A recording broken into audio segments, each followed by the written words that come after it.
Good morning, everyone. I've had a lovely sit this morning. I've been sitting in front of the windows, and there's been a cool breeze blowing on my face, and it's been quite a relief after the late spring heat wave we had a few days ago. I've really been appreciating it. And I've also been appreciating seeing all your faces on my screen. I use an iPad for my Zoom meetings, and one of the disadvantages is that it only can hold so many squares at one time, so I have to swipe through to see you all. But it's wonderful to see you and to know that we're all sitting together. I thought today I would focus on a koan that came up for me recently. I was working on it with a student, and it's actually one I've never heard a Dharma talk on. It's a little bit on the cryptic side, but it's embedded in a Mondo dialogue between a teacher and a student that I think is quite profound, and it was quite helpful to me as I reflected on it. So I thought I would share it with you and see what we can make of it together. And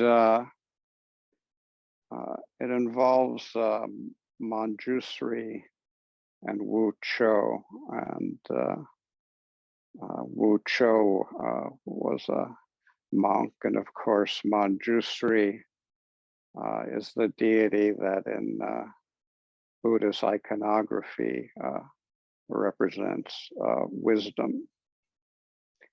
And they had quite a relationship, these two. And in exploring this relationship, I think we explore our relationship to ourselves and all of reality. And this dialogue begins when Wu Chu is making a pilgrimage to Mount Tai, which is where, according to tradition, Manjushri sets up residence. And when Wu Cho was hiking in Mount Tai, Manjushri created a monastery for him so he would have a place to rest. And so right there, we have a question come up for us. Well, what is Manjushri's monastery? Where is it? Where will we find it? Where is the seat of wisdom? And how can we rest there? What is this wonderful monastery that's available to us at every moment? And how do we rest there? Then the story goes on. Manjushri asked Wu Cho, where do you come from? And Wu Cho said, from the south. Manjushri said, oh, well, what's the practice like down in the south? And Wu Cho said, monks in this decadent age have lost all discipline. Manjushri said, well, how many congregations are there? And Wu Cho said, some 300, some 500. And then things heat up because Wu Cho turns around and begins questioning Manjushri. And he asks maybe the key question, especially if we're going to rest ourselves in this wonderful monastery. He asks, what's the practice like hereabouts? And Manjushri says, ordinary people and sages dwell together. Snakes and dragons intermingle. Snakes are it's a symbol for deluded beings, dragons for enlightened beings. So ordinary folks and wise folks dwell together. The deluded and the enlightened, and practice in the same place, says Manjushri. And then Wu Cho says, well, how many are the congregations? And Manjushri says, in front, 3 by 3, in back, 3 by 3. So that's sufficiently cryptic for any koan. And in his commentary, Yuan Wu said, this is crazy talk. What's he mean? In front, 3 by 3, in back, 3 by 3. This place where ordinary people and sages practice together, where delusion and enlightenment occupy the same place in this monastery. In front, 3 by 3, and back, 3 by 3. To me, this phrase is a metaphor for the boundlessness of our lives, saying, there's 2 or 3 congregations here, 4 or 5 congregations there. That limits it. But the Dharma is the biggest of all big tents. Manjushri's monastery is a boundless place. It's the boundless place we inhabit. If you are in Manjushri's monastery and you're aware of there being walls and a roof and a floor, then you're not in Manjushri's monastery. Any kind of boundary where some people are in and some people are out, where roses are in and poison ivy is out, where the wise are free to enter and the foolish never tread, it will never be Manjushri's monastery. There will never be a place to rest because we'll always be trying to be wise and not to be foolish. We'll always be rejecting the people who irritate us and who we think are wrong-headed and stupid. And we'll want to win the praise of the people we admire and who we think have some special connection to the truth that we don't have. How is it possible to rest there in a monastery like that? The monastery must be boundless. The congregation must be boundless. In front, 3 by 3, in back, 3 by 3. How big is that? How small is that? We can't say. But we do know, according to Manjushri, that it's 3 by 3. Whether you're in front, leading the charge, whether you're an old bumbler bringing up the rear, whether you're one of the cagey folks who likes to be on the sides,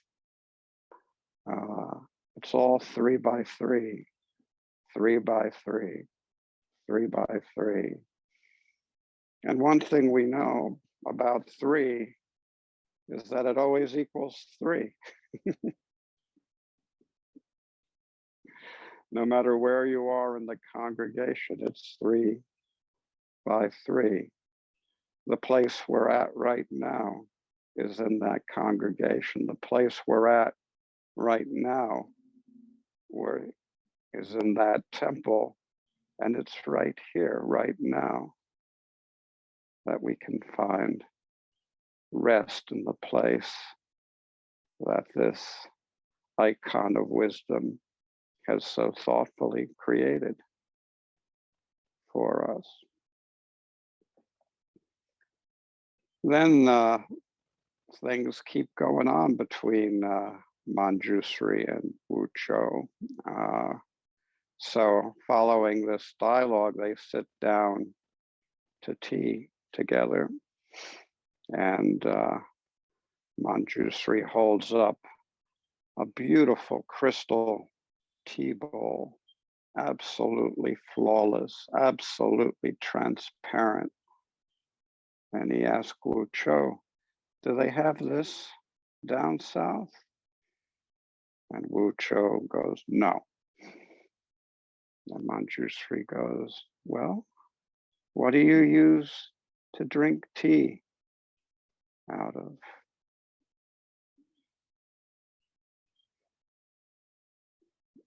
This wonderful crystal tea bowl, this flawlessly transparent vessel is the vessel of our lives. Sometimes it's called the clear mirror, many metaphors for it. But, you know, the basic point of it is when that tea bowl is filled with acrid, bitter tea, it's completely full of acrid, bitter tea, and there's no tea bowl to be seen. It's too flawless. It's too transparent.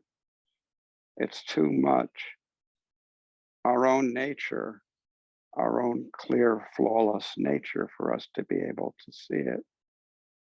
And so we directly access the bitter tea that is being served to us at that moment without any obstruction whatsoever. And of course, we like it better when that tea bowl is filled with delightful, refreshing tea. And this tea bowl too is 3 by 3, 3 by 3. There's no obstruction to drink using that tea bowl to drink the delightful and refreshing tea. It holds both kinds of tea equally, both kinds of tea completely transparently. If you see the tea bowl, if you think it's something you can have or not have, you don't really have something with which to drink the tea that's being served to you at this moment. I don't know, I'm sure everyone is getting a different bowl of tea at this moment, some enjoying it, maybe some others not so much. The important thing is to drink the tea and not to obscure things by looking for the tea bowl that's going to make the tea something other than what it is. The tea bowl is always fully present, no matter what tea is being served. And the dialogue goes on. It's pretty long. So the next morning, Wucho prepares to take his leave, and Manjushri sends his servant boy to show him the way. And so as they're walking out, Wucho asked the boy, you know, yesterday your master said in front 3 by 3 and back 3 by 3. Oh, well, how many is that? And the boy goes, Wucho. Wucho goes, yes. And the boy goes, "How many is that?" And Wu Cho goes, "Where is this temple?" And the boy points, and Wu Cho looks. And at that moment, the temple and the boy vanish. And Wu Cho finds himself standing alone in an empty valley. And Manjushri isn't quite done with Wu Cho yet, because Wu Cho settles down in a more ordinary type of nearby temple and becomes the temple cook.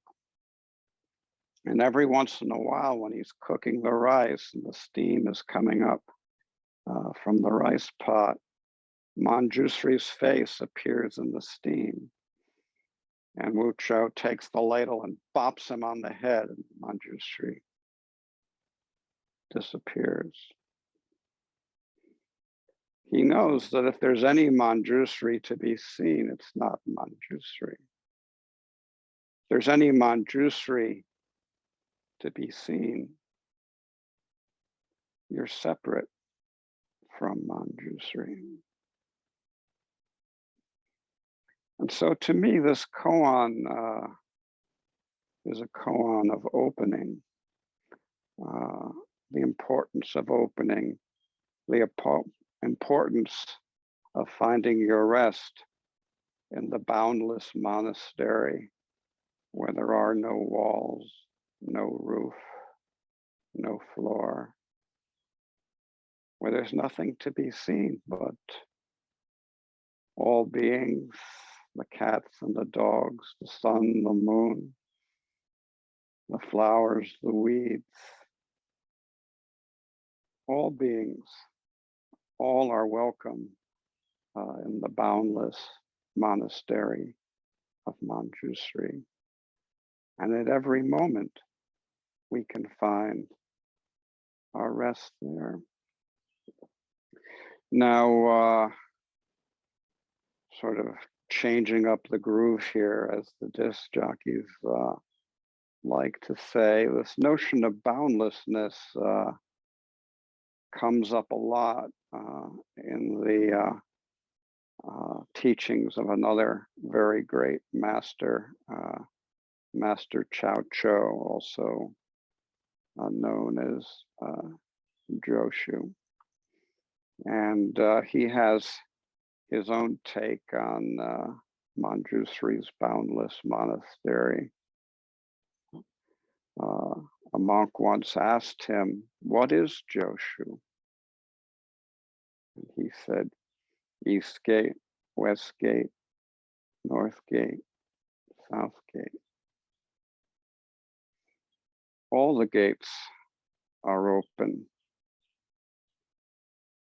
If you feel separate from the gates, they're locked. You can't open them. You can try to pound on the locks all you want. Get enlightened, get wise, get compassionate, try to be this way or that way, try to seize upon some way of being that's going to get you credit with the world or with yourself. You can pound all you want, the locks won't open. But when you rest in Joshu, there never was a barrier in the first place, and the whole world is yours. Now, this sounds very grand indeed, but is it so grand? Is it beyond our normal experience? Another Mondo of Joshu. A monk came to visit him and said, "I've heard about the famous stone bridge of Joshu, and now all I'm seeing is a simple log bridge. The great stone bridge in that town The town was called Chao Cho, Joshu. That was what the town was famous for, this great stone bridge. So the monk says, I'm only seeing a simple log bridge, which I'm just seeing a shabby old monk. And Joshu says, well, you only see the log bridge, you don't see the stone bridge. The monk asks, what is the stone bridge? And Joshu says, it lets asses cross. It lets horses cross. You know, when we talk about crossing, we're kind of talking about prajna paramita, crossing to the other shore, crossing to the seat of enlightenment and wisdom, which we mistakenly think is on the other side of the river from where we are. What he's saying is that the simple log bridge of this shabby old monk is not different from the great stone bridge of prajna paramita. And Joshu really walked the walk. It wasn't just about spouting off. He lived his life as the simple log bridge. And we go, oh, how nice. A life of peace and simplicity and equanimity. Well, really? Joshu actually wrote a poem that tells us what his life was like, at least at the time he wrote the poem. It's called The 12 Hours of the Day. And gives us an idea of the simple log bridge that he was talking about. I'll just read to you the first 2 hours. Joshu writes, the cock crows, the first hour of the day, aware of sadness, feeling down and out, yet getting up. There are neither underskirts nor undershirts, just something that looks a little like a robe, underwear with the waist out, work pants in tatters, a head covered with 35 pounds of black grit. In such a way, wishing to practice and help people, who knows that, on the contrary, it is being a nitwit. He goes on. Sun level with the ground, the second hour of the day, a broken down temple in a deserted village. There's nothing worth saying about it. In the morning gruel, there's not a grain of rice. Idly facing the open window and its dirty cracks. Only the sparrows chattering, no one to be friends with. Sitting alone, now and then hearing fallen leaves hurry by. Who said that to leave home and be a monk is to cut off likes and dislikes? If I think about it, before I know it, there are tears moistening my hanky. So there you have quite a vivid depiction of the life of one of the most important teachers in the history of Zen. Apparently the Dharma wasn't a path that led to onward and upward and bigger and better. So what did it lead to?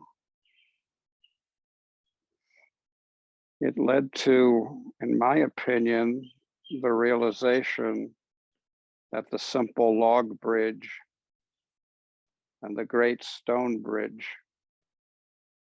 are not two. That even in a life of considerable difficulty and pain, the moon of enlightenment is fully reflected at each moment, in each sigh, in each tear, in each moment, good, bad, or indifferent. It is a life lived in the boundless temple where dragons and snakes intermingle, where the wise and the deluded practice together, nothing left out. As Joshu says later in the poem, the clear moon in the front gate, to whom is it begrudged? That full moon is always shining in front of the temple of Manjushri. It's always shining in each moment of our practice with all beings, wise and foolish alike.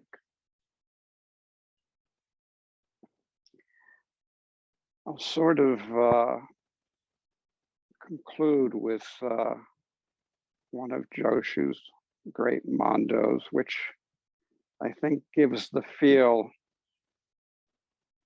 of what his approach to life was like, even a life of difficulty and hardship. A monk asked Joshu, what is it when the mind neither is still nor goes on?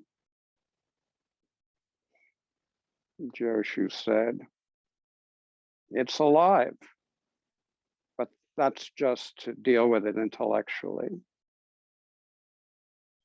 The monk said, how is it when you don't deal with it intellectually? Joshu bowed.